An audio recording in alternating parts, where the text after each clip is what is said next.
नमस्ते बच्चों। तो हम लोग पिछले क्लास में स्केलर ट्रिपल प्रोडक्ट कर रहे थे, नहीं scalar product of three vectors, नहीं सेकेंड का बी पार्ट कर रहे थे, scalar product of three vector.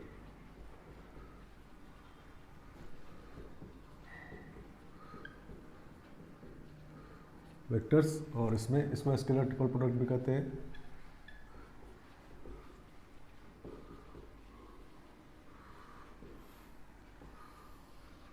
ठीक है ना। और इसको लिखते हैं हम लोग ए डॉट बी क्रॉस सी, और इसको बॉक्स से बी सी भी लिखते हैं। ठीक है, इसका मतलब ए डॉट बी क्रॉस सी, पहले बी क्रॉस सी करना है फिर एक साथ डॉट लेना है। ठीक है ना। तो इसके प्रॉपर्टीज़ हम लोग कर रहे थे, नहीं या एप्लीकेशन मतलब कहाँ कहाँ इसको यूज़ करना है। तो 9 प्रॉपर्टी हम लोग किए थे 9th, और 10th प्रॉपर्टी हम लोग देख रहे हैं। ठीक है ना। तो 10th नंबर देखो, ये जैसा हम लोग पिछले क्लास में बात कर रहे थे कि स्केलर ट्रिपल प्रोडक्ट निकालने का 4 तरीका बताए। ठीक है ना। 3 तरीका हम लोग देख चुके हैं, चौथा तरीका है 10th प्रॉपर्टी। 3 तरीका कौन कौन सा? तो एक तो है कि mod A mod B cross C और कॉस थीटा, नहीं, और एक है mod A mod B mod C cos theta sine alpha. ठीक है ना। और एक था IJK में अगर वेक्टर हो तो डिटर्मिनेंट से निकालते हैं। ठीक है ना।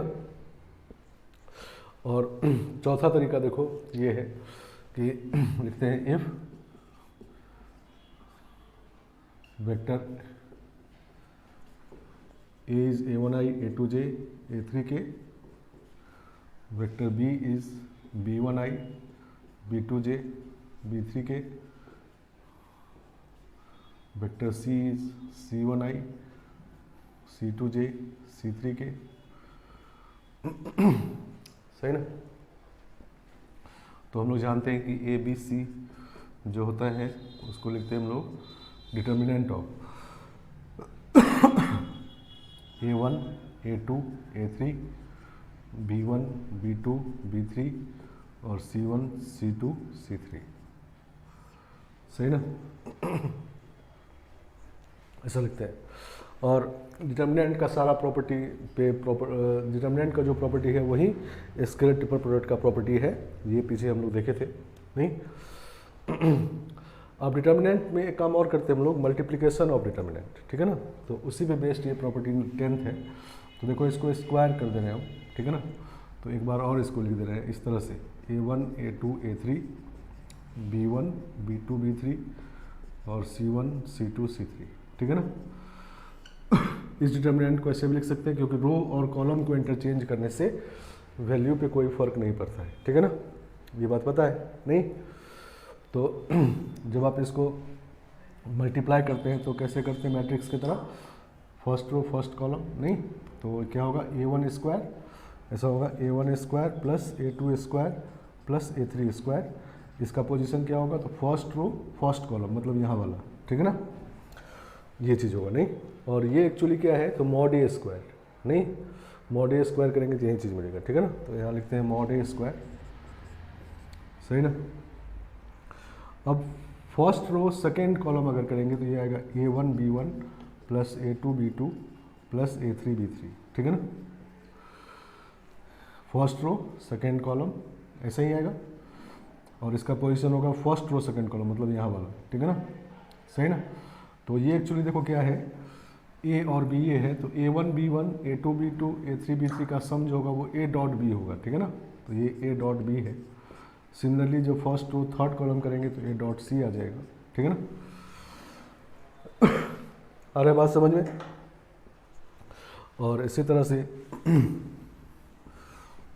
सेकेंड रो फर्स्ट कॉलम फिर से करेंगे तो B डॉट A होगा, तो इसको A डॉट B भी लिख सकते हैं क्योंकि डॉट प्रोडक्ट में कम्यूटेटिव रूल फॉलो करता है। और सेकेंड रो सेकेंड कॉलम जब लिखेंगे तो ये होगा B1 square plus B2 square plus B3 square, मतलब मॉड B स्क्वायर। ठीक है ना। और second row third column B dot C। सही ना। अब ये है first third row first column, तो C डॉट A या A डॉट C एक ही बात है। C डॉट B या B डॉट C, एक ही बात है, और मॉड सी स्क्वायर, ठीक है ना। तो ये होता है ए बी सी का स्क्वायर, सही ना। तो ए बी सी का स्क्वायर ये होता है, ठीक है ना। क्लियर बात है, इसमें कोई दिक्कत नहीं होना चाहिए। मल्टीप्लिकेशन से, डिटरमिनेंट के मल्टीप्लिकेशन से आ गया। तो यही हमारा 10th नंबर प्रॉपर्टी है कि अगर ए बी सी का वैल्यू निकालना हो, scalar property A B C का वैल्यू, तो आप ये निकाल लो और इसका अंडर रूट ले लो। तो अंडर रूट लेंगे तो दो वैल्यू आएगा, प्लस और माइनस, ठीक है ना। समझ गए बात। तो इससे दो वैल्यू आता है इसका, ठीक है ना। सेम मैग्नीट्यूड, अपोजिट साइन, ठीक है ना। इसमें डाटा क्या क्या है, तो तीनों का मॉड है। नहीं, जो हम लोग एक प्रॉपर ऐसा लिखे थे, A dot B cross C को mod A mod B mod C cos theta sine alpha, ठीक है ना। तो इसमें भी तीनों का मॉड है, लेकिन थीटा एंगल है इसके और इसके बीच का, और अल्फा एंगल है बी और सी के बीच का, ठीक है ना। सही ना। लेकिन यहाँ पर मॉड तो तीनों का है, उसमें भी है, लेकिन यहाँ जो एंगल है वो ए बी के बीच का है, ए सी के बीच का है। नहीं, जब ए डॉट सी निकालेंगे तो क्या लिखेंगे, mod A mod C cos theta, वो थीटा होगा ए सी के बीच का एंगल। नहीं, तो इसी तरह से बी सी के बीच का एंगल है, ठीक है ना। तो अगर तीनों का मॉड पता हो और तीनों में से दो दो के बीच का एंगल पता हो, तब इसको यूज़ करेंगे, ठीक है ना, ये बी सी निकालने के लिए। और तीनों का मॉड पता हो, बी क्रॉस सी और ए के बीच का एंगल पता हो, और बी और सी के बीच का एंगल पता हो, तब इसको यूज़ करेंगे, ठीक है ना। समझ गए बात। तो इस तरह से हम लोग ए बी सी निकालने का ये मेथड भी पता होना चाहिए, ठीक है ना। जैसे देखो क्वेश्चन ये है,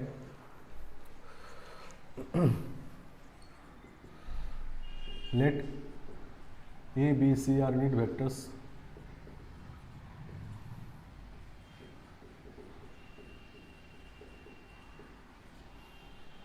inclined at an angle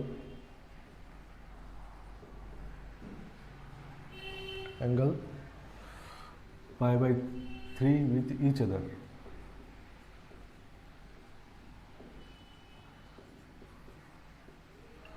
मतलब दो के बीच का एंगल पाई बाई 3 है, ए बी के बीच का angle pi by 3, B C के बीच का भी पाई बाई 3, ए सी के बीच का भी पाई बाई 3। देन फाइंड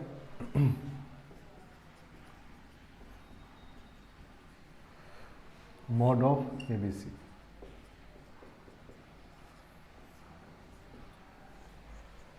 सही ना। तो इस तरह का क्वेश्चन है। तो इसमें ए बी सी का मॉड 1 यूनिट वेक्टर है, तो mod A mod B mod सी का वैल्यू 1 है, और ए डॉट बी निकालेंगे तो होगा mod A mod B cos 60, नहीं, क्योंकि दो के बीच का angle pi by 3, pi by 3 mean 60 degree, तो कॉस पाई बाई 3। तो ये 1 ये 1 ये 1/2, तो 1/2 आ गया। नहीं, तो बी डॉट सी भी 1/2 आ जाएगा, और ए डॉट सी भी 1/2 आ जाएगा, ठीक है ना। सही ना। तो हमारे पास इस तरह का इंफॉर्मेशन है कि तीनों का मॉड पता है और दो का डॉट पता है, ठीक है ना। सही ना, मतलब ये वाला चीज़ पता है। नहीं, तो हम लोग पहले ए बी सी का स्क्वायर निकाल लेंगे इससे। तो ये होगा 1 1/2 1/2 1/2 1 1/2। नहीं, ये मॉड वाला सारा 1 होगा, बाकी सब 1/2 होगा। नहीं, 1/2 1/2 1। नहीं, इसको एक्सपेंड कर लेते हैं। तो एक्सपेंड जब करेंगे तो पहले मान लो फर्स्ट रो के अलाउंग करते हैं, तो दिस इज 1 टाइम्स, इसको हटा देंगे तो 1 - 1/4, और -1/2 टाइम्स 1/2 - 1/4, और प्लस 1/2 टाइम्स, इसको हटा दिए तो 1/4 - 1/2। सही ना। तो ये आ गया 3/4, और -1/8 और -1/8, ठीक है ना। ए बी सी का स्क्वायर है ये, तो ये 1/4 1/2 आ जाएगा, ठीक है ना। तो इसका मतलब ए बी सी का वैल्यू होगा +- 1/√2, ठीक है ना, प्लस माइनस दोनों आता है इससे, ठीक है ना, दो वैल्यू इससे आता है, समझ गए बात। तो अब हमको मॉड निकालना है, तो दिस इज इक्वल टू 1/√2, ठीक है ना, क्लियर बात है। तो इस तरह से निकल गया। नहीं, अब इसको चाहोगे किसी और तरीके से निकालने तो वो नहीं हो पाएगा, ठीक है ना। तो स्केलर ट्रिपल प्रोडक्ट मतलब इसका वैल्यू, बॉक्स ABC का वैल्यू निकालने का 4 तरीका, चारों क्लियर हो जाना चाहिए। कभी कभी किसी क्वेश्चन में एक ज़्यादा मेथड से भी निकल जाएगा, किसी में एक पर्टिकुलर से निकलेगा, तो जैसा डाटा होगा वैसा यूज़ करना है, तो चारों को पता रखना है, ठीक है ना, समझ के बाद। चलो, तो ये हमारा 10th प्रॉपर्टी है।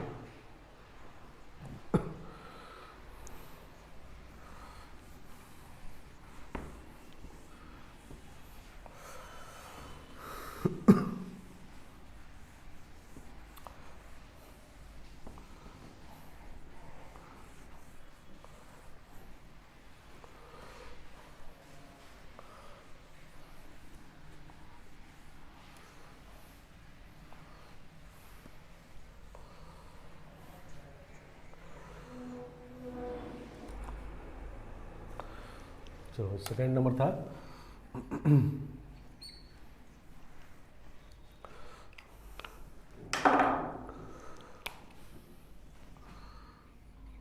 चलो, तो प्रॉपर्टी नंबर 10 हो गया। 9th में हम लोग किए थे कि अगर ABC कोप्लानर वेक्टर हो तो स्केलर ट्रिपल प्रोडक्ट मतलब ये जो बॉक्स ABC है 0 हो जाता है, नहीं, डिटर्मिनेंट 0 हो जाता है, ठीक है ना।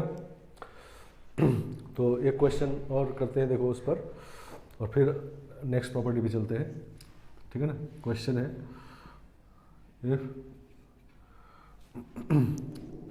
A, B, C, D and D are 4 coplanar points, ठीक है ना। ये पोजीशन वेक्टर दिया हुआ है, points such that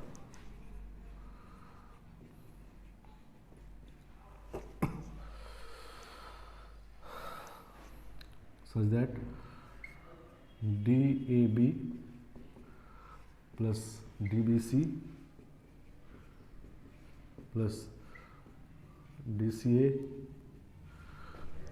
equal to lambda ABC।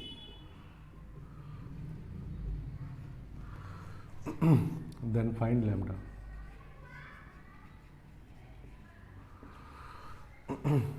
समझ गए? ये हमारा क्वेश्चन है, 4 पॉइंट कोप्लानर। 3 वेक्टर अगर कोप्लानर होता है तो हमारे पास 2 कंडीशन है, एक तो R equal to XA plus YB वाला, नहीं, और एक नया मिल गया हम लोग पिछले क्लास में कि स्केलर ट्रिपल प्रोडक्ट, ये वाला चीज़ 0, नहीं, ठीक है ना। लेकिन वो 3 वेक्टर जब हो तब ये 4 पॉइंट है, तो पॉइंट में जैसा जानते हैं कि पॉइंट में हम लोग पॉइंट वाला जो रेडीमेड रिजल्ट है उसको यूज़ कर सकते हैं, या जो वेक्टर बना के वेक्टर वाला भी यूज़ कर सकते हैं। पॉइंट से वेक्टर कैसे बनाते हैं, क्लियर है, नहीं। तो मान लेते हैं कि ABCD यहाँ बोर्ड के प्लेन में है, चारों को प्लानर है, इसी प्लेन में है, A यहाँ पर है, B, C और D, ठीक है ना, चारों को प्लानर है, तीनों को लीनियर नहीं है, C कहीं यहाँ है, ठीक है ना। ये AB AD, सही ना। तो अगर चारों पॉइंट को प्लानर है तो ये तीनों वेक्टर जो बना रहे हैं ये भी आपका कोप्लानर वेक्टर्स होंगे, नहीं, ठीक है ना। तो ये वेक्टर होगा पोजीशन AB वेक्टर है, नहीं, तो position vector of B minus position vector of A, तो B माइनस A, ये AC वेक्टर है तो C माइनस A, और ये D माइनस A, ठीक है ना। तो ये क्लियर है कि B minus A, C minus A and D minus A are coplanar vectors, सही ना। तो 3 कोप्लानर वेक्टर है, तो हमारे पास लिख सकते हैं this is equal to x times this, y plus y times this, नहीं। लेकिन चूंकि हमारा रिजल्ट ये स्केलर प्रोडक्ट है तो ये वाला कंडीशन लगाते हैं, तो इसका मतलब ये हुआ कि स्केलर प्रोडक्ट 0 हो गया, ठीक है ना।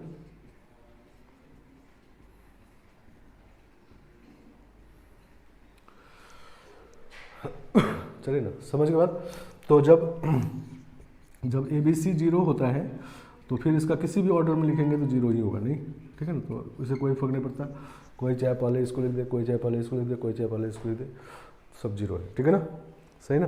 हाँ, अगर नॉन जीरो होगा तब ये हो सकता है कि +2 हो तो ये -2 हो, तो वहाँ ध्यान देने की ज़रूरत है, ठीक है ना। और कैसे एक को दूसरे में कन्वर्ट करते हैं बताएं, ठीक है ना। चलो, तो ये जीरो है, इसका मतलब ये है कि b minus A dot c minus A cross d minus A equal to 0, सही ना। इसका मतलब यही होता है a dot b cross c, नहीं, ठीक है ना। तो पहले इसको एक्सपेंड कर लेते हैं, b minus A dot, cross product में डिस्ट्रीब्यूटिव रूल होता है लेकिन कम्यूटेटिव नहीं होता, तो ऑर्डर का ध्यान रखना है। c क्रॉस d लिखेंगे यहाँ पर पहले, नहीं, c पहले d बाद में, माइनस c क्रॉस a और फिर माइनस a क्रॉस d, और a क्रॉस a तो जीरो होता है, नहीं, ठीक है ना, क्योंकि a cross a means mod A sine a के बीच का एंगल जीरो, ठीक है ना, तो जीरो हो गया। कोलिनियर वेक्टर है a, नहीं, तो कोलिनियर वेक्टर में क्रॉस प्रोडक्ट जीरो हो जाता है। चलो, तो अब फिर डॉट प्रोडक्ट में भी डिस्ट्रीब्यूटिव रूल होता है, नहीं, तो इसको लिखेंगे b dot c cross d, ठीक है ना, b dot c cross d, फिर इसके साथ minus b dot c cross a minus b dot a cross d, फिर इसके साथ minus a dot c cross d plus हो जाएगा a dot c cross a और plus a dot a cross d equal to 0, ठीक है ना। तो इसको लिख सकते हैं हम लोग BCD, नहीं, BCD, ठीक है ना, BCD। तो वो हमको यहीं से लिख लेना चाहिए, ये स्टेप करने की जरूरत नहीं था, लेकिन समझा के हम कर दिए। b dot c cross d मतलब BCD, ठीक है ना, सही ना। और फिर b dot c cross a minus में रहेगा BCA, नहीं, BCA वाला, फिर b dot a cross d तो BAD माइनस BAD, फिर minus a dot c cross d तो माइनस ACD, और ये ACA है, नहीं, मतलब ऐसा है ACA, तो दो वेक्टर आइडेंटिकल हो गए, मतलब डिटर्मिनेंट का दो रो आइडेंटिकल हो गया, जीरो हो गया, नहीं, तो ये वाला जीरो हो गया और इसमें भी दो रो आइडेंटिकल है तो जीरो हो गया, नहीं। स्केलर ट्रिपल प्रोडक्ट में दो वेक्टर अगर इक्वल हो जाए तो जीरो हो जाता है, नहीं, सही ना। और वेक्टर के हिसाब से भी देखेंगे, देखो ये वेक्टर जो है, ये वेक्टर ए के परपेंडिकुलर है, नहीं, सी और ए दोनों के परपेंडिकुलर है, तो ए के भी परपेंडिकुलर है और उसका ए के साथ डॉट ले रहे हैं तो जीरो हो जाएगा, नहीं, ठीक है ना। तो दिस इज इक्वल टू 0, नहीं, क्योंकि अगला दोनों जीरो हो गए। तो ये हमारे पास कंडीशन आया, लेकिन हमको इसको ऐसा बनाना है, नहीं, हमको क्वेश्चन में ऐसा मिला है, तो इसको DAB बनाना है, ठीक है ना, इसको DAB बनाना है। तो इसको इंटरचेंज कर देंगे, नहीं, तो माइनस साइन बाहर आ जाएगा, DAB बन जाएगा, तो ये हो गया माइनस प्लस प्लस DAB, ठीक है ना। फिर ये है DBC, ठीक है ना, DBC इसको बनाना है, तो इसको यहाँ लाएंगे, एक बार माइनस आएगा, फिर दूसरी बार इसको और B को चेंज करेंगे तो प्लस हो जाएगा DBC, सही ना। और इसको DCA बनाना है, तो इसको इंटरचेंज कर देंगे, सीधा DCA आ जाएगा और माइनस माइनस प्लस बन जाएगा DCA। और इसको राइट साइड ले जाना है, ABC बनाना है, नहीं, तो ABC बनाना है, तो एक बार AB को इंटरचेंज करेंगे तो माइनस मिलके यहाँ प्लस हो जाएगा, और फिर BC को चेंज करेंगे तो this is equal to ABC आ जाएगा, ठीक है ना, समझ गए बात। तो मतलब ये हुआ कि ये आ गया, नहीं,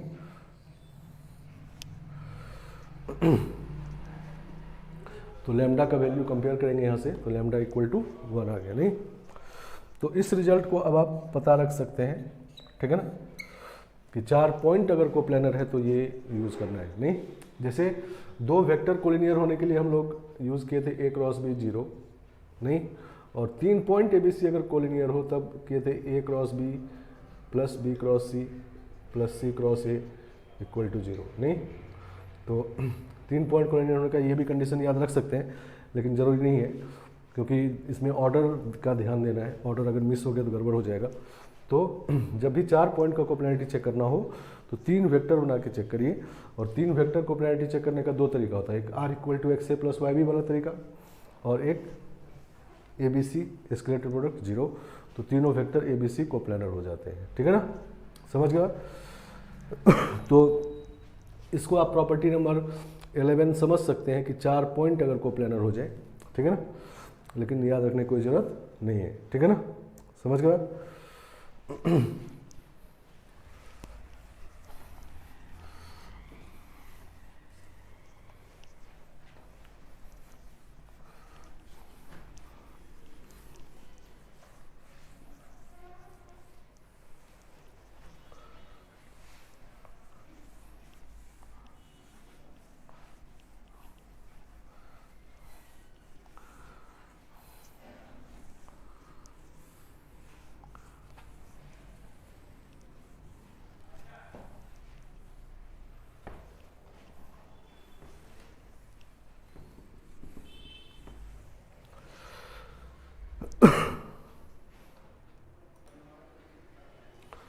तो नेक्स्ट क्वेश्चन एक और देखते हैं, देखो,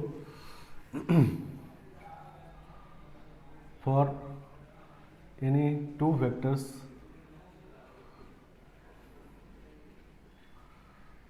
A and B, A B I plus A B J plus A B K, ठीक है ना, इज इक्वल टू, ऑप्शन है A cross B, 3A cross B, C है I plus J plus K, D है 0।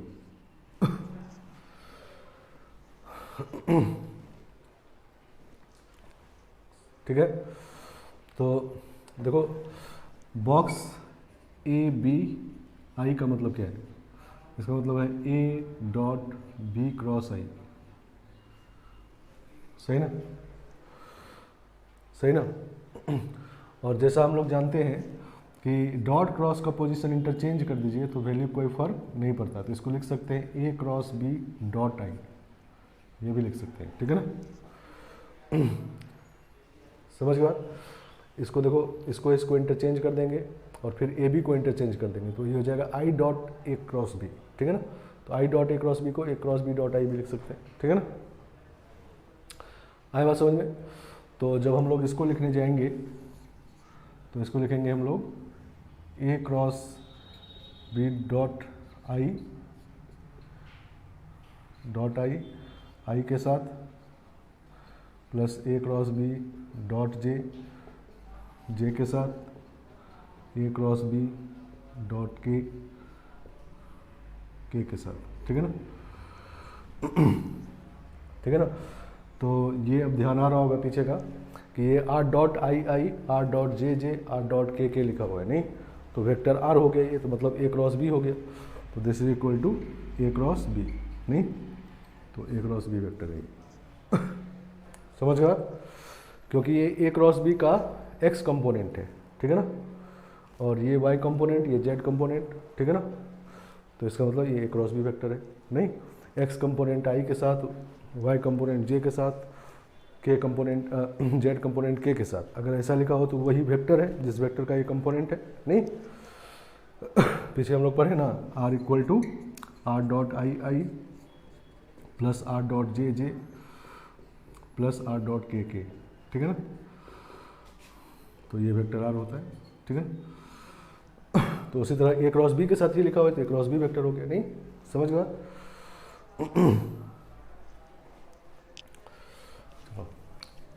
अब चलते हैं हम लोग प्रॉपर्टी नंबर 11 या 12 दोनों समझ सकते हैं। 11 में 4 पॉइंट कोप्लेनिटी कंडीशन समझ सकते हैं, या उसको क्वेश्चन समझिए, उसको यूज नहीं करना है, क्वेश्चन की तरह समझना है।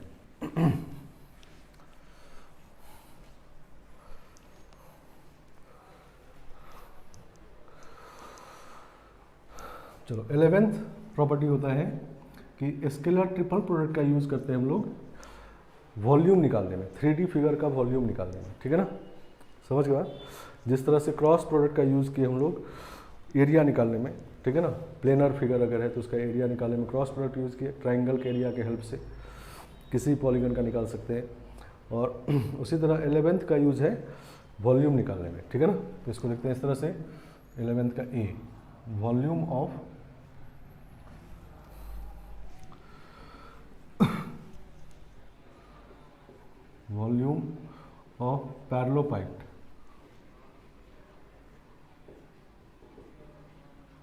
पैरेललोपाइड, whose coterminous is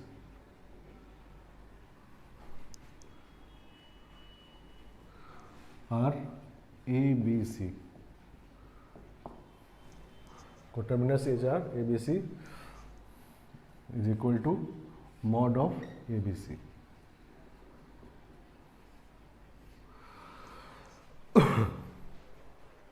चलो पैरेललोपाइड क्या होता है पहले ये समझते हैं, और उसके बाद कोटरमिनस एज क्या होता है ये समझते हैं, फिर उसका वॉल्यूम ये कैसे हुआ ये समझते हैं, ठीक है। तो जिस तरह से 2D में एक शेप होता है पैरेललोग्राम, ठीक है ना, पैरेललोग्राम होता है, और उसी में अगर एडिसेंट साइड के बीच का एंगल 90 हो जाए तो रेक्टेंगल हो गया, ठीक है ना, और उसी में अगर फिर सारे साइड की लेंथ इक्वल भी हो गया तो स्क्वायर हो गया, ठीक है ना, सही ना। पैरेललोग्राम, रेक्टेंगल और स्क्वायर में जो रिलेशन है, पैरेललोग्राम मीन्स आमने सामने साइड पैरेलल और इक्वल लेंथ का हो, ठीक है ना, एडिसेंट साइड के बीच का एंगल कुछ भी हो सकता है, ठीक है ना, पैरेललोग्राम, ठीक है। इस तरह का है, ये पैरेललोग्राम है, नहीं ये साइड इक्वल लेंथ और पैरेलल है, ये एंगल कुछ भी हो सकता है, ठीक है ना, ये पैरेललोग्राम है। और इसी में अगर ये एंगल 90 हो जाए, नहीं ये 90 हो जाए तो रेक्टेंगल हो गया, और अगर चारों साइड इक्वल लेंथ के हो गए, दो तो इक्वल लेंथ के ही, ये दोनों भी इक्वल लेंथ के हो गए तो फिर स्क्वायर हो गया, ठीक है ना, समझ गया। तो इसी तरह से 3D में एक फिगर होता है जिसका हर एक फेस पैरेललोग्राम होता है, ठीक है ना, ऐसा।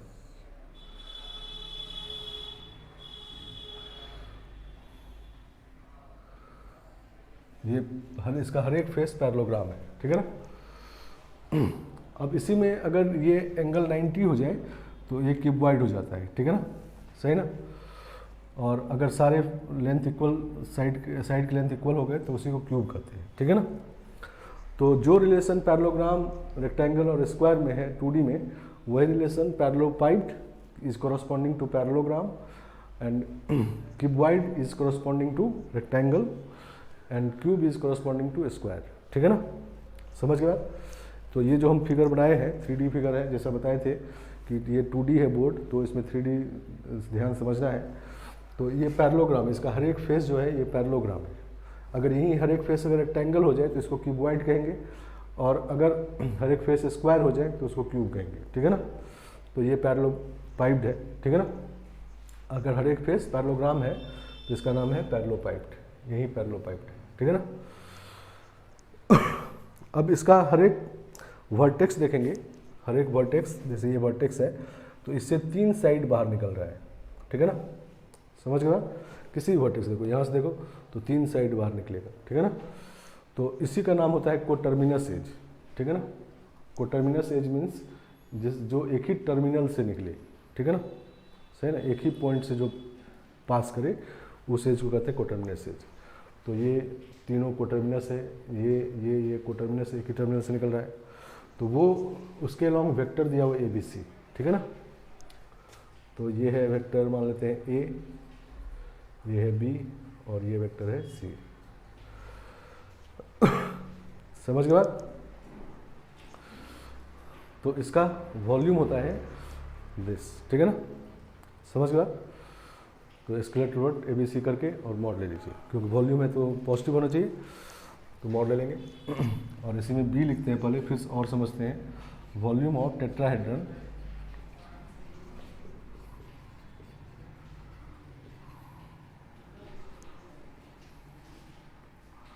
Volume of tetrahedron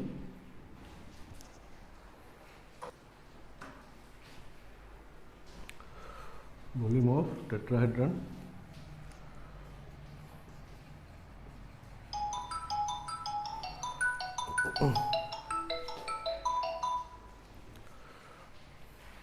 whose coterminous edge are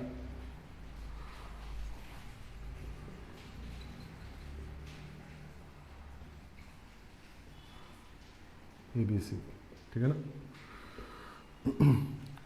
समझ गए। टेट्राहेड्रन क्या होता है, तो टेट्राहेड्रन इस तरह से होता है कि एक ट्रायंगल बेस होता है, बेस ट्रायंगुलर होता है, ठीक है ना। बेस ट्रायंगल होता है, ट्रायंगल कोई भी हो सकता है, इक्विलैटरल, आइसोसेलेस, कुछ भी हो सकता है। और तीसरे डायमेंशन में एक पॉइंट होता है, ठीक है ना। इसको हम लोग यहाँ ड्रॉ कर रहे हैं, ठीक है ना। इसको समझना है कि यहाँ है, और फिर इसको तीनों वर्टेक्स से ज्वाइन कर देते हैं, ठीक है ना।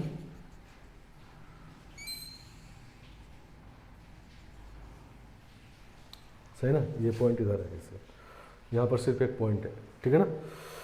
तो इसको कहते हैं टेट्राहेड्रन।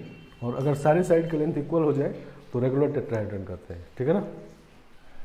तो इस टेट्राहेड्रन में भी अगर देखेंगे तो किसी भी वर्टेक्स से 3 साइड निकल रहा है, नहीं 1 2 3, यहाँ से भी देखेंगे तो 1 2 3, ठीक है ना। तो ये कोटर्मिनस एज है और ये दिया हुआ है ABC, ठीक है ना, A B और C, ठीक है ना। तो इसका वॉल्यूम होता है 1/6 ऑफ मॉड ऑफ ABC।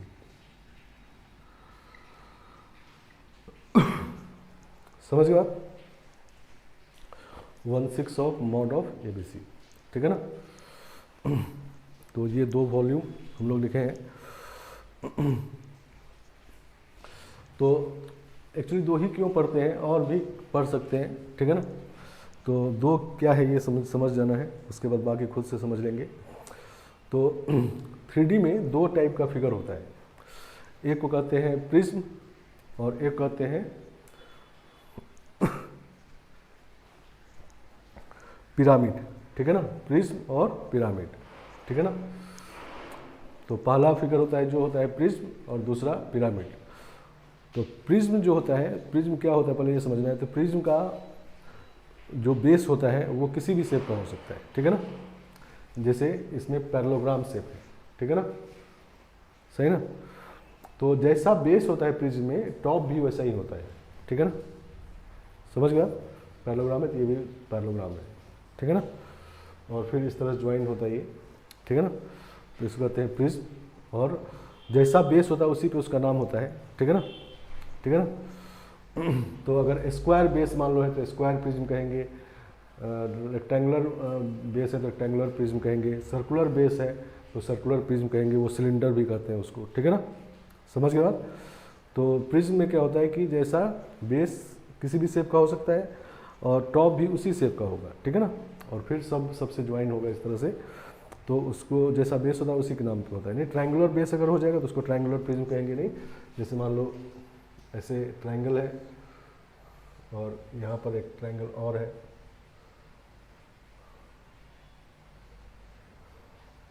और इस तरह से ज्वाइन है, ठीक है ना, ठीक है। तो इसको कहेंगे ट्रायंगुलर प्रिज्म, समझ गए बात। और दूसरा होता है पिरामिड। पिरामिड में क्या होता है कि बेस किसी भी शेप का हो सकता है, ठीक है ना, और टॉप में सिर्फ एक पॉइंट होता है, ठीक है ना। ये बेस ट्रायंगुलर हो सकता है, स्क्वायर भी हो सकता है, सर्कल भी हो सकता है, और टॉप में सिर्फ एक पॉइंट होता है और सारे वर्टेक्स इसी से ज्वाइन होते हैं, ठीक है ना। समझ गए बात। और पिरामिड में जैसा बेस होता है उसी शेप पे उसका नाम होता है। जैसे ये टेट्राहेड्रन है, इसको ट्रायंगुलर पिरामिड भी कहेंगे, ठीक है ना। इसका बेस ट्रायंगुलर है, ट्रायंगुलर पिरामिड कहेंगे। अगर सर्कुलर बेस होगा तो उसको कहेंगे सर्कुलर पिरामिड, वो कोन भी कहते हैं उसको, ठीक है ना। और स्क्वायर बेस होगा तो स्क्वायर पिरामिड, ठीक है ना। समझ के बाद तो ये दोनों शेप के बारे में क्लियर हो गया होगा। ठीक है ना, प्रिज्म और पिरामिड। तो जब प्रिज्म का वॉल्यूम लिखते हैं हम लोग, तो प्रिज्म का वॉल्यूम होता है area of base into height, ठीक है ना।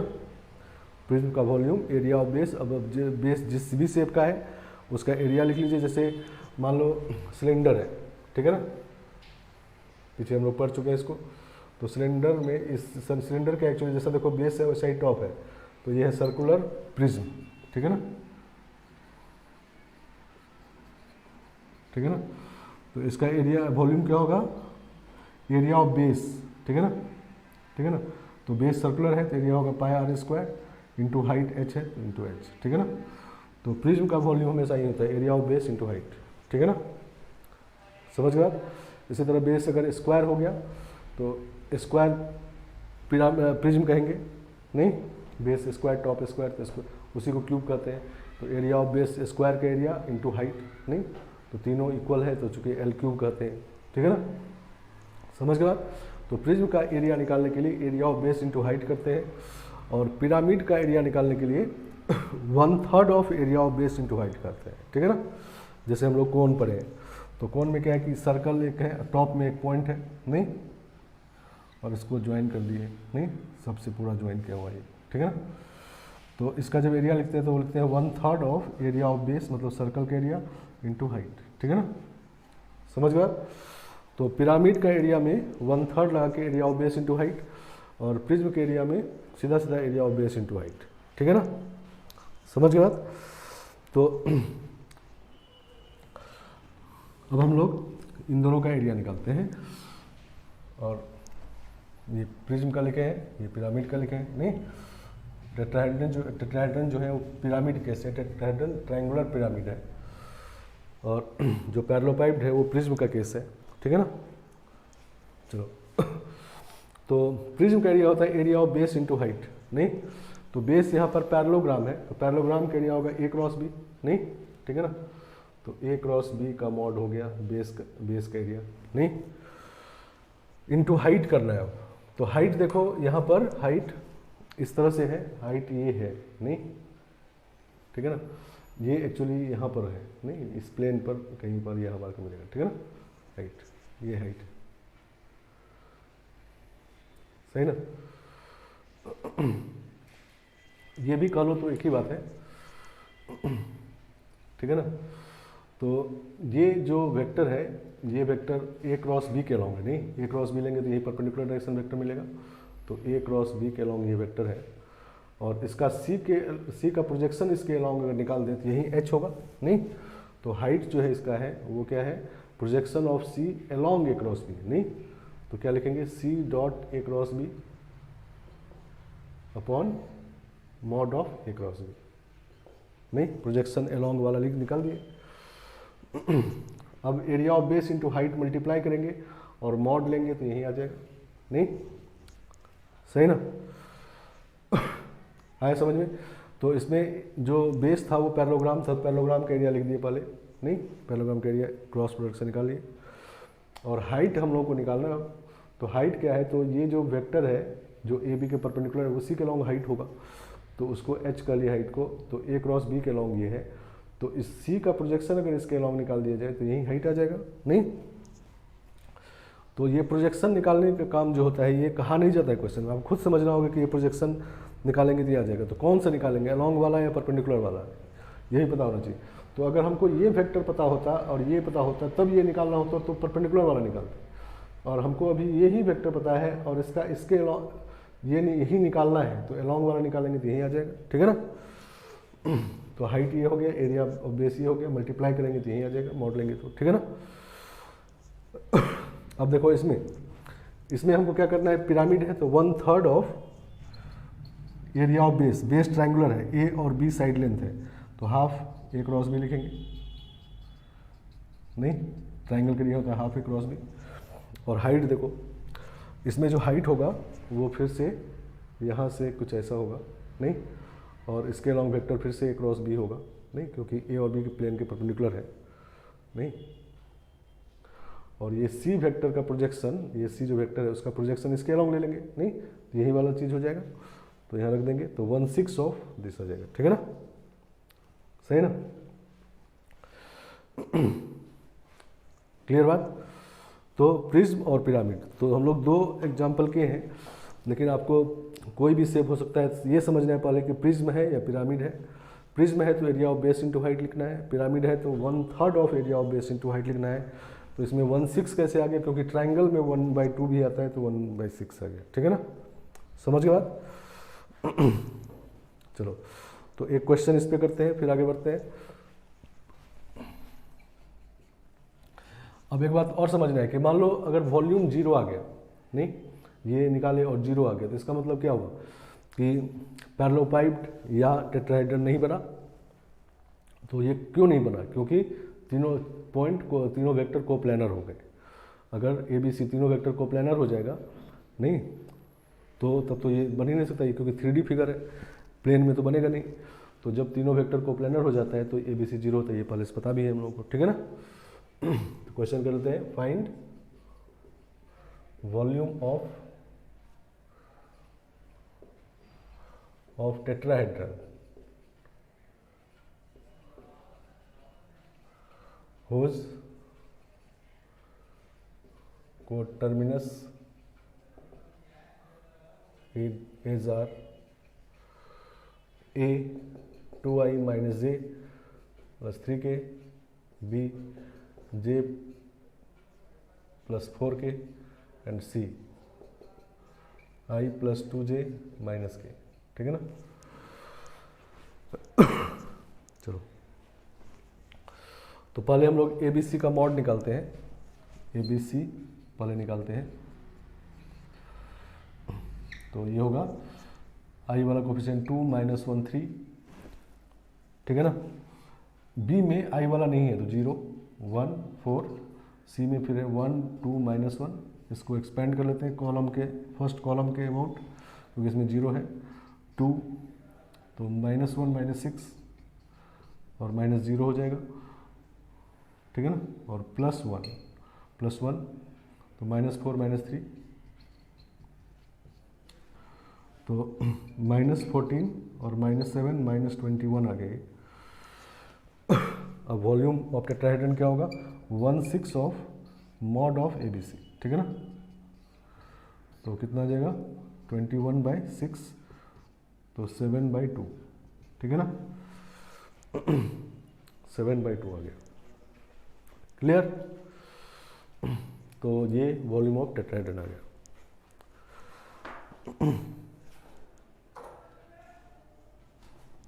उठाते हैं अब।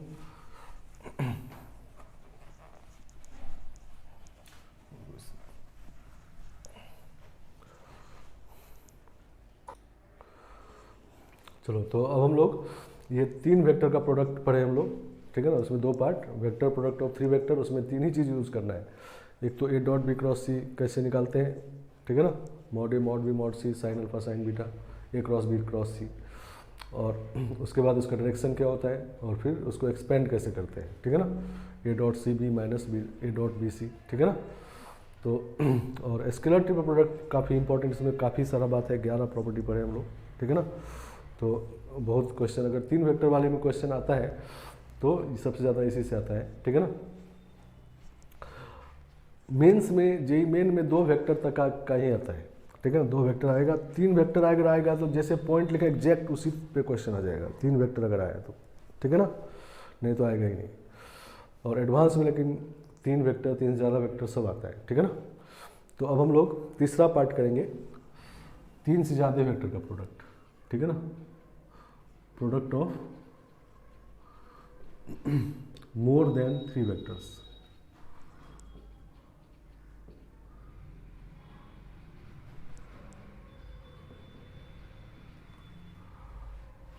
तीन से ज़्यादा वेक्टर, 4 5 6 कुछ भी हो सकता है, सब में एक ही तरह काम करना है। ठीक है ना।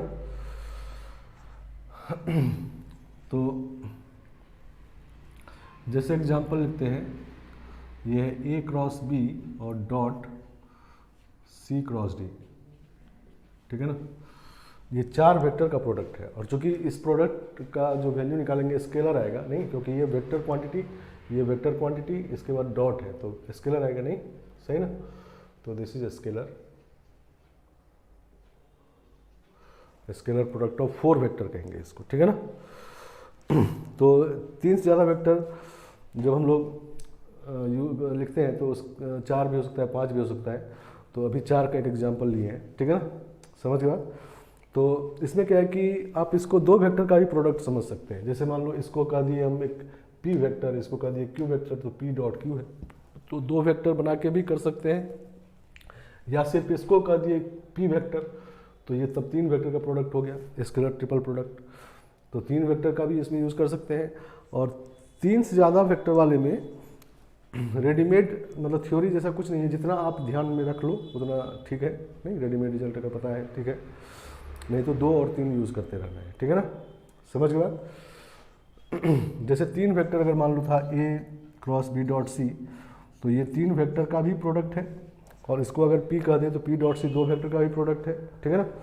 तो चूँकि 3 वेक्टर में बहुत सारी बात रेडीमेड यूज़ करना होता है, तो इसीलिए 3 वेक्टर का प्रॉपर्टी भी पता रखना है, 2 वेक्टर बना के भी कर सकते हैं, ठीक है ना।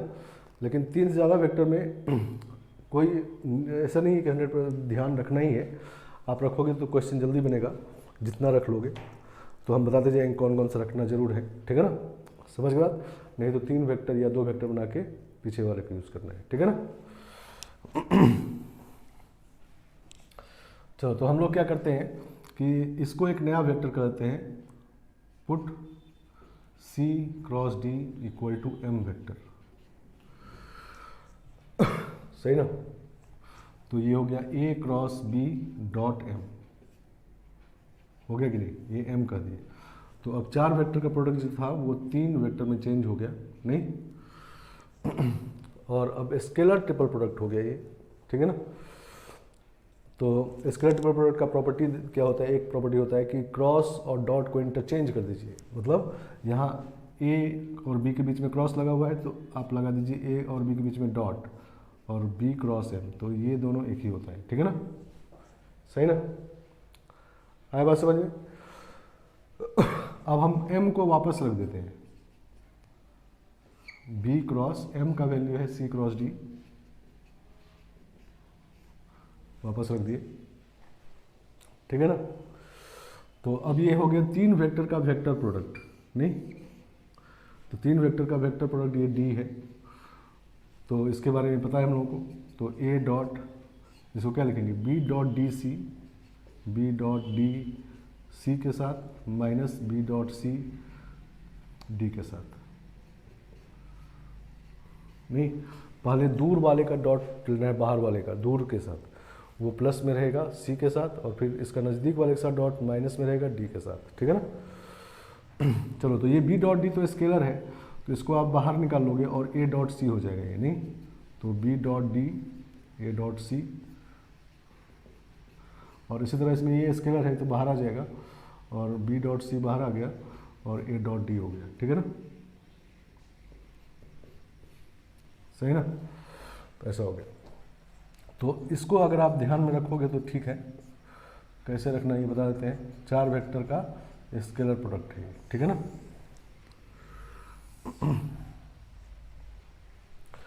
तो आप अगर इसको डायरेक्ट लिख दोगे तो इतना स्टेप बच जाएगा आपका। तो कैसे लिखना है देखो, ये अल्टरनेट वाला पहले a dot C into B dot D, नहीं, प्लस में रहेगा ये अल्टरनेट वाला, और फिर दूर वाला a डॉट डी, और फिर नज़दीक वाला ये माइनस में रहेगा b dot C a dot D, ठीक है ना। मतलब क्या करना है कि इन दोनों के साथ डॉट लेना है, आपस में इन दोनों का डॉट नहीं है कहीं भी, ठीक है ना। इसका इसके साथ डॉट, फिर इसका इसके साथ डॉट, इसका इसके साथ, इसका इसके साथ, चारों 4 हो जाएगा। तो उसको लिखना कैसे है कि अल्टरनेट वाला जो है वो प्लस में लिखना है, और दूर वाला नज़दीक वाला जो है वो माइनस में लिखना है, ठीक है ना। आया बात समझ में। जैसे example,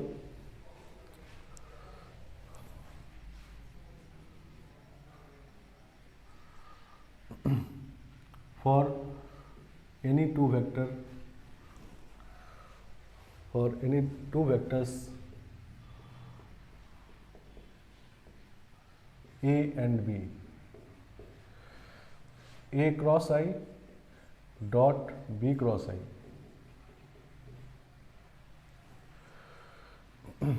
plus a cross j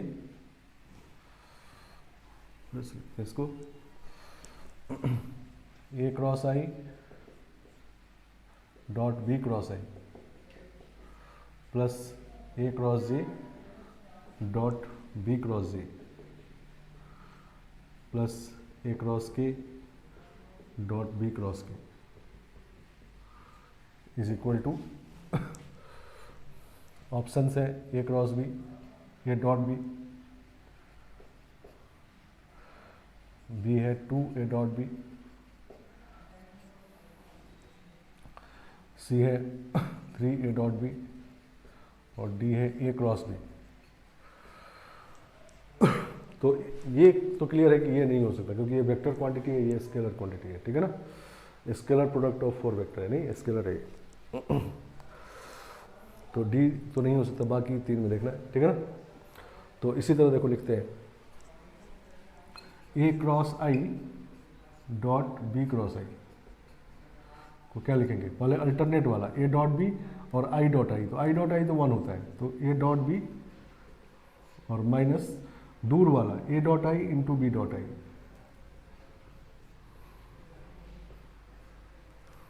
सही ना।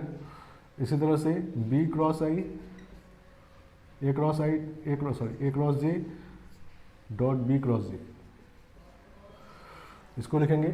तो फिर से अल्टरनेट वाला ए डॉट बी और जे डॉट जे 1 हो जाएगा, तो ए डॉट बी रहेगा और minus A dot J B dot J, दूर वाला नजदीक वाला A dot J B dot J.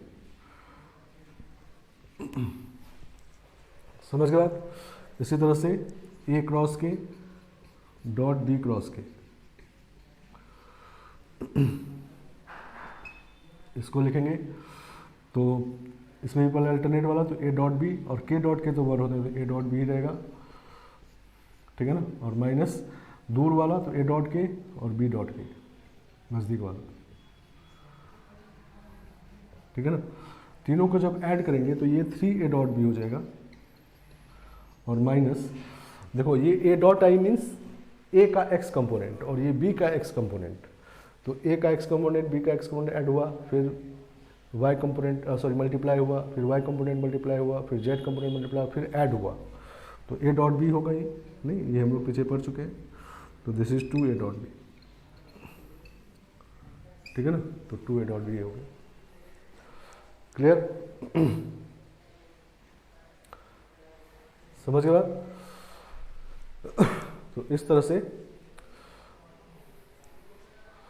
Scalar triple product का ये रिजल्ट, वह स्केलर प्रोडक्ट ऑफ 4 वेक्टर ये पता रखना है, ठीक है ना। और कुछ पता नहीं रखना, 4 वेक्टर में 3 या 2 वेक्टर बना के उसको यूज़ करना है, ठीक है ना।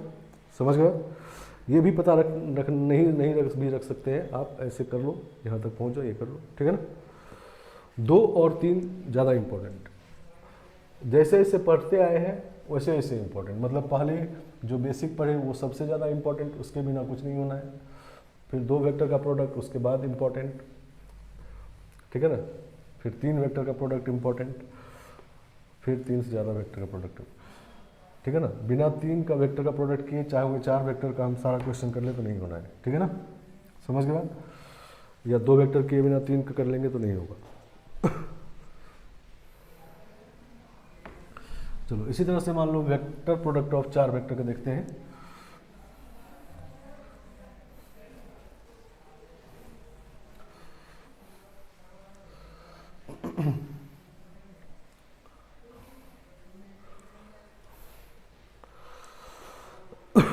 चलो तो ये है A cross B cross C cross D, ठीक है ना। ये 4 वेक्टर का प्रोडक्ट है और इसका रिजल्ट वेक्टर आएगा, नहीं।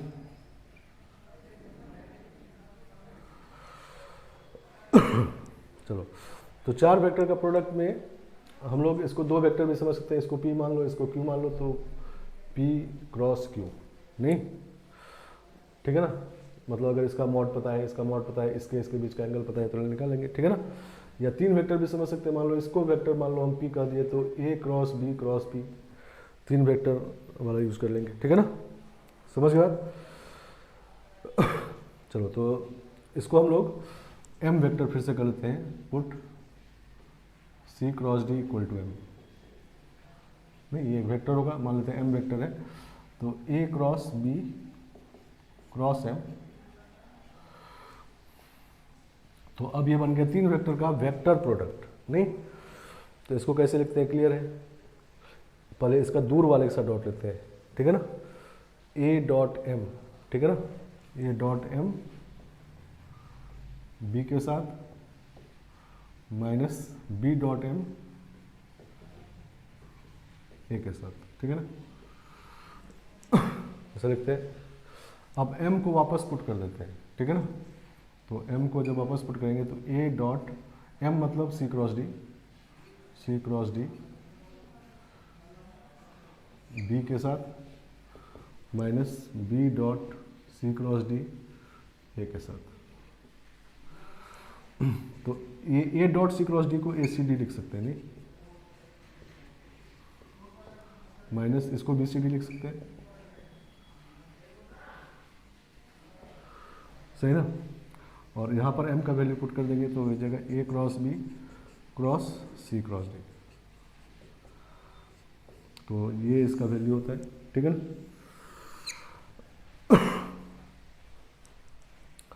समझ गए? तो इसको भी आप याद रख सकते हैं। देखो, इसको जो हम लोग पुट किए हैं इसको मन में ही पुट कर लेते हैं, ये मन में पुट कर लेंगे, m जो है ये c क्रॉस d है, तो जब इसका डॉट इससे लेंगे तो क्या लिखेंगे, a dot c cross d, तो a c d b के साथ होगा, नहीं, और फिर इसका डॉट इससे लेंगे, माइनस में होगा नज़दीक वाले के साथ, तो minus of b dot c cross d, तो b c d a के साथ, ठीक है ना। सही है, तो लिखना ईजी है इसको, मतलब ये जो काम किया इसको मन में ही कर लीजिए, सोच लीजिए और सीधा लिख दीजिए। m समझ के m लिखिए, मन में लिखिए, और फिर m के बदले c क्रॉस d लिखिए, ठीक है ना। समझ गए? चलो, उसके बाद क्या है कि अभी तो हम लोग इसको m कहें, हम लोग m इसको भी कह सकते हैं, ठीक है ना।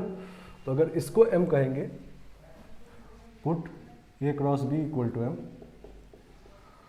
अगर इसको भी m कह सकते हैं क्योंकि वेक्टर वो भी है, तो ये हो जाएगा m cross c cross d, नहीं, तो अब देखो m डॉट d मतलब m है a क्रॉस b, तो a cross b dot d को a b d c भी लिख सकते हैं, नहीं, सीधा लिख देते हैं, और माइनस m डॉट c लिखेंगे तो m डॉट c मतलब a cross b dot c, तो a b c d के साथ होगा, नहीं। तो हम लोग इसको ऐसा लिख सकते हैं, मतलब इस बार हम इसको m पुट किए, ठीक है ना, मन में ही पुट कर लिए, तो m डॉट d लिखेंगे तो मतलब a cross b dot d लिखेंगे तो a b d होगा, a b d, और ये होगा c के साथ, नहीं, इसके साथ, फिर इसके साथ नज़दीक वाले डॉट प्रोडक्ट माइनस में होगा a cross b dot c, तो a b c d के साथ, ठीक है ना। तो ये वैल्यू भी होता है, ठीक है ना, सही ना। तो जैसा हम लोग जानते हैं कि जब हम लोग c क्रॉस d को m पुट कर दिए हैं तो ये वेक्टर प्रोडक्ट ऑफ 3 वेक्टर हो गया, तो ये वेक्टर का डायरेक्शन पे अब बात करेंगे, क्योंकि जब भी वेक्टर क्वांटिटी आएगा तो डायरेक्शन में बात करेंगे। पीछे तो स्केलर आया था, डॉट निकाले थे, तो उस पर डायरेक्शन का कोई मतलब नहीं था, लेकिन यहाँ वेक्टर है तो डायरेक्शन भी होगा, नहीं। तो ये इसका डायरेक्शन जो होता है ब्रैकेट वाले वेक्टर के प्लेन में होता है, नहीं, ठीक है ना, ए बी के प्लेन में होता है। तो जब हम लोग इस तरह से लिखे हैं तो ये एक्स बी प्लस वाई ए आ गया, ए बी के प्लेन में आ गया, नहीं। और जब हम इसको m कह दिए हैं तो अब सी डी के प्लेन में होगा, ठीक है ना, मतलब ये देखो एक्स सी और वाई डी, ठीक है ना। तो ये एक ही वेक्टर है, एक तरीके से लिखे इसको तो ए बी के प्लेन में आया, और दूसरे तरीके से लिखे तो सी डी के प्लेन में आ गया, ठीक है ना। समझ गया? तो अब ये देखना है कि एक्चुअली एक ही, तो जब एक ही वेक्टर है डायरेक्शन तो उसका एक ही होगा, दो जगह ये कैसे है, ठीक है ना। तो दो जगह कैसे है, तो इसको समझो इस तरह से,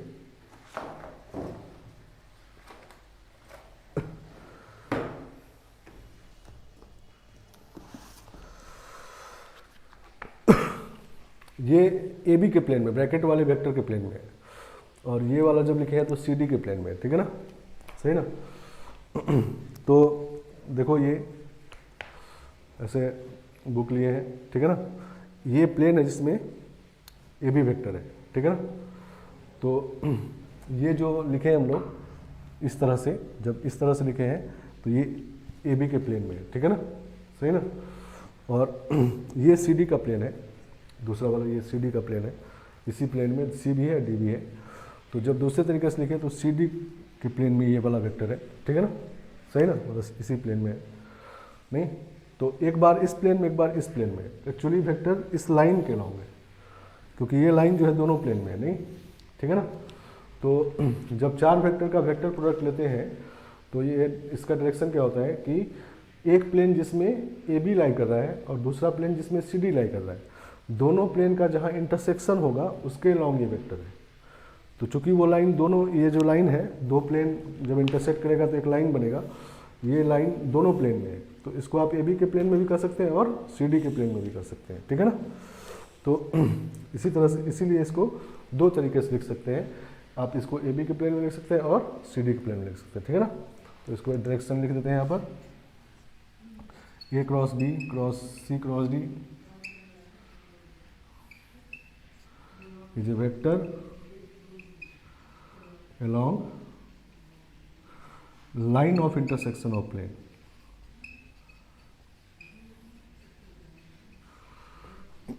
of planes containing vector a comma b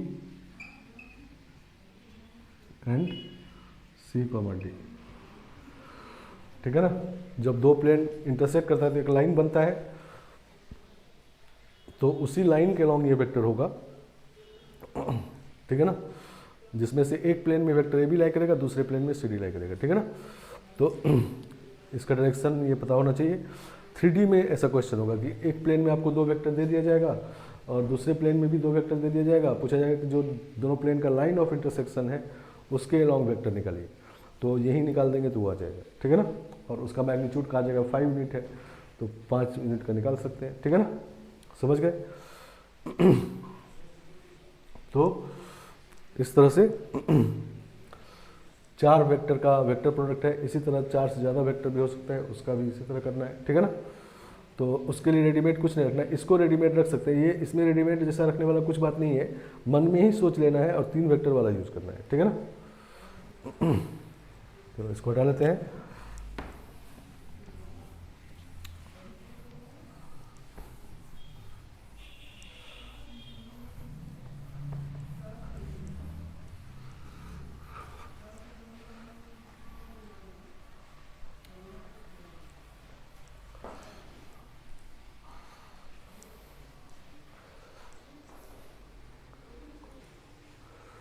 देखो अब कुछ और क्वेश्चन लिखते हैं।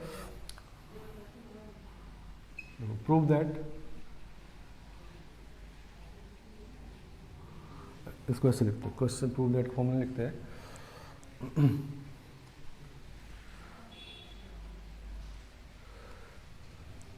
If A comma B comma C are non coplanar vectors,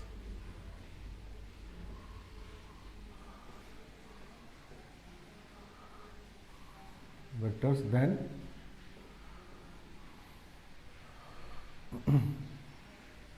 A cross B cross B cross C vector is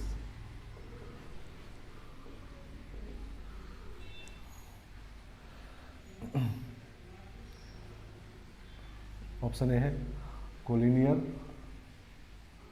with A, collinear with B,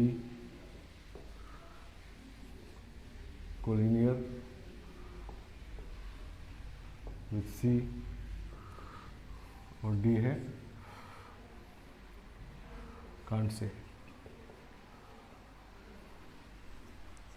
ठीक है ना। तो ये चार वेक्टर का वेक्टर प्रोडक्ट है, नहीं तो इसको देखो लिखते हैं ए क्रॉस बी क्रॉस सी। तो हम लोग इसको एम का लेते हैं, एम, तो एम डॉट सी बी के साथ, नहीं तो एम मतलब A cross B dot C B के साथ, तो ए बी सी बी के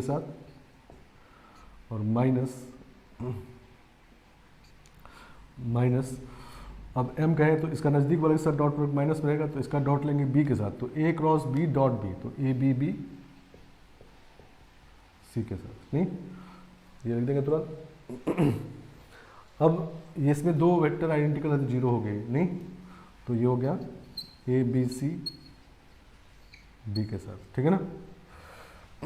अब कहा गया कि A B C are non coplanar, ठीक है ना, तो इसका मतलब ए बी सी का square not equal to zero, नहीं क्योंकि कोप्लेनर होता है तो जीरो होता है, तो नॉन कोप्लेनर है तो जीरो नहीं होगा। तो अब कहा गया कि ये जो वेक्टर लिखे हैं हम लोग ये किसके कोलिनियर है, ठीक है ना, तो लैम्डा बी लिखा हुआ है, नहीं क्योंकि ये नॉन जीरो है लैम्डा, लैम्डा बी लिखा हुआ है तो कोलिनियर विथ बी, नहीं सही ना, सही ना, तो कोलिनियर विथ बी आ गया, ठीक है ना, क्योंकि ए इक्वल टू लैम्डा भी लिखा हुआ है। क्लियर है। चलो नेक्स्ट क्वेश्चन देखो,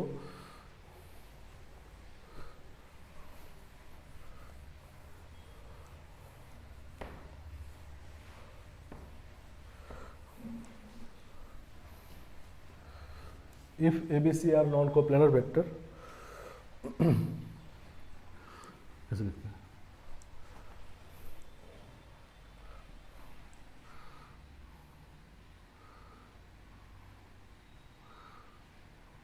vectors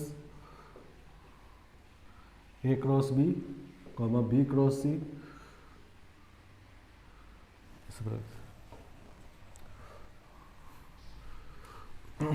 late A B C are non zero vectors,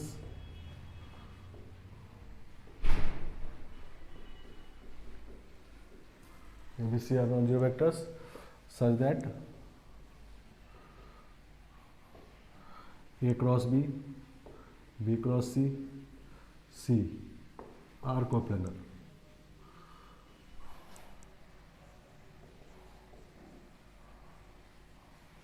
ठीक है ना। Then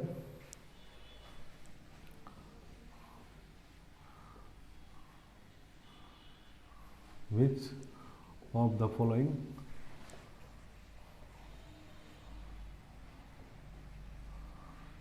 may be true,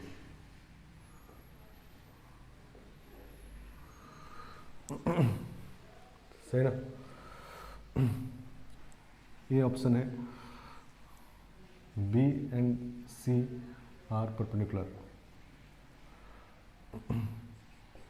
A B C are coplanar,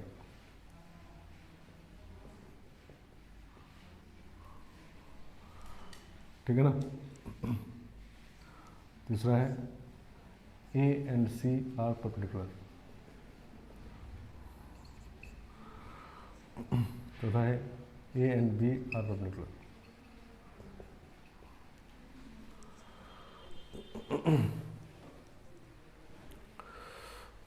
सही ना, इस तरह से। तो ये तीनों वेक्टर को कहा गया है कोप्लेनर है, ठीक है ना। तो तीन वेक्टर कोप्लेनर होने के लिए हमारे पास कंडीशन है कि स्केलर ट्रिपल प्रोडक्ट जीरो हो जाता है, नहीं तो हम लोग लिखेंगे A cross B, B cross C, C zero हो गया, नहीं इसको लिख सकते हैं हम लोग A cross B cross C dot C is equal to zero, नहीं। अब यहाँ पर ये नहीं समझना है कि ये तो दोनों आइडेंटिकल वेक्टर है जीरो हो गया, नहीं ये वेक्टर आइडेंटिकल होता तब जीरो होता, ठीक है ना। तो एक्चुअली देखो ये 5 वेक्टर का प्रोडक्ट है, तो 5 वेक्टर का प्रोडक्ट है तो अब इससे घबराना नहीं है कि 5 वेक्टर है तो क्या होगा।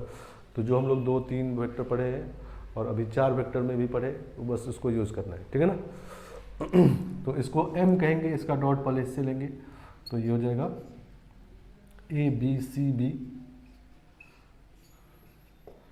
और बाकी जीरो हो गया, दूसरा पार्ट अभी किए थे हम लोग, जीरो हो गया। तो A B C B dot C, ठीक है ना, जीरो हो गया। तो इसका मतलब क्या होगा कि या तो ये जीरो या ये जीरो, ठीक है ना, सही ना। तो अगर ये जीरो हो गया तो इसका मतलब ए बी सी कोप्लेनर हो गया, नहीं, और बी डॉट सी जीरो हो गया तो B and C are perpendicular हो गया, ठीक है ना, समझ गया। तो या तो तीनों वेक्टर कोप्लेनर हो जाए तब ये तीनों कोप्लेनर हो जाएंगे, या दो वेक्टर परपेंडिकुलर हो जाएंगे दोनों, सिर्फ ये दोनों होने से नहीं होगा, ये A and C are perpendicular, ये भी परपेंडिकुलर, ठीक है ना। तो नहीं तो इस तरह से आ गया, तो इस तरह से हम लोग क्वेश्चन में इसको यूज़ करेंगे, ठीक है ना, समझ गए बात।